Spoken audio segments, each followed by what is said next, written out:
ወንዶች እንዴት አንጀቴን እንደሚበሉኝ በቃ የፍርሃት መድኃኒት ቢኖር ለሁሉ በሰጠኋቸው 60% የሚሆኑት የስንፈተ ወሲቦች ስለልቦናዊ ነው።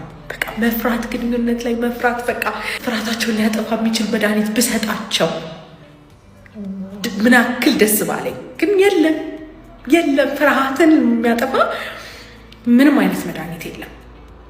ቆፍጠን ማለት ነው ያለብህ። ስነ ልቦናዊ የሆኑ የስንፈተ ወሲቦች በድንገት የሚመጡ ናቸው፣ ወይም ሁኔታ የሚመርጡ ናቸው። እሺ ሰው የሚመርጡ ናቸው። የሆነ ጊዜ ላይ ይመጣሉ፣ የሆነ ጊዜ ላይ ይጠፋሉ። ጭንቀትህን ቀንስ፣ ፍርሃትህን ቀንስ፣ ምንም አይመጣም።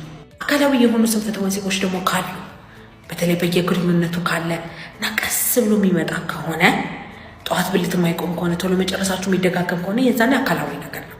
የዛኔ መታችሁ ደማችሁን ቼክ አድርገን ሆርሞን ላይ ነርቭ ላይ ደምሰል ላይ ያሉ ችግሮችን እናስተካክልላችሁ። ማንኛውም ስንፈተ ወሲብ መታከም ከፈለጋችሁ ባዮ ላይ ባለው ስልክ ቁጥር ደውላችሁ ቀጠሮ ማሰስ ትችላላችሁ። በሬ ሁል ጊዜ ክፍት ነው።